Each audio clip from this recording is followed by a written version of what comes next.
In his retirement, the iconic figure of bodybuilding, Jay Cutler, maintains an unreserved honesty, even when addressing the most delicate aspects of the sport. During a recent installment of the Cutler Cast podcast, he delved into the evolution of his cycles and testosterone dosages over the years, tracing the changes from his competitive era to his current lifestyle.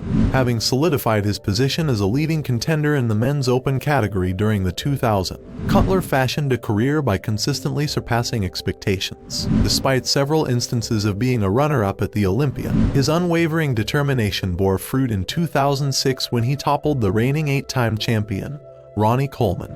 Taking inspiration from his competitors' training methodologies, Cutler employed every available strategy to gain a competitive advantage, whether that meant training late at night or consuming a staggering 140 eggs every day. These approaches culminated in Cutler securing an impressive 4 Mr. Olympia titles. Although he retired as the comeback kid in 2013, his dedication to bodybuilding never wavered. Beyond being a prominent role model within the sport, Cutler embraced a mission to maintain peak physical condition. In the latter part of the previous year, he committed to a transformative journey for his physique. The former 4-time Mr. Olympia reassured his fans that his pursuit of his best physique in a decade would solely involve testosterone replacement therapy. The outcomes were truly remarkable. At the age of 50, Cutler appears incredibly defined and in top condition. He marked his birthday by participating in the Muscle Contest Fit Expo, where he made a guest appearance and posed alongside Regan Grimes, a present-day contender in the men's open category. In his most recent undertaking, Cutler engaged in a conversation with Milos Sarcev, delving into his previous cycles and utilization of TRT.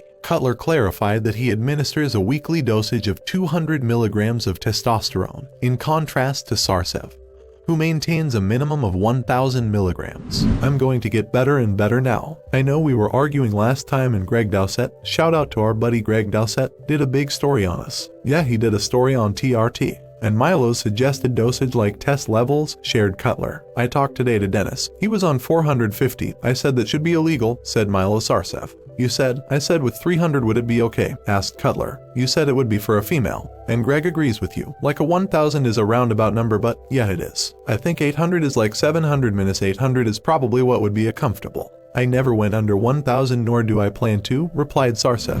Upon undergoing a blood test, Cutler intends to substantiate that his weekly testosterone usage remains at or below 200 milligrams. Subsequently, Cutler elaborated on his pattern of cycling on and off substances over the course of his career. He emphasized that he would eliminate testosterone from his regimen a few weeks prior to each competition. "What do you think mine is at today? I was not 2,800. Will you please tell him it was 2,000? It wasn't, okay. I am getting a blood test done which I will share with you. I guarantee it's a lot lower. I know, but I don't care. I'm going to show that I did a 12-week stint. I really only did a cc a week. Honestly, half and half. I just have got to be careful not to. No, it's 200. What do they call it now? Super sups," added Cutler. "But remember, when I come off cycle, okay, if we took breaks through the year, I'm talking like full blast being a professional bodybuilder. You're still going to have some sort of something in your system, right? Very rarely, although right after a show, not kidding Milos, I was tested and I was at 70 like a week after I came off for the show. Remember, I didn't use testosterone the last weeks. I would use like a Primo or Winstrol, or whatever. I didn't use testosterone. Not any test, not prop, not anything, right? Weeks,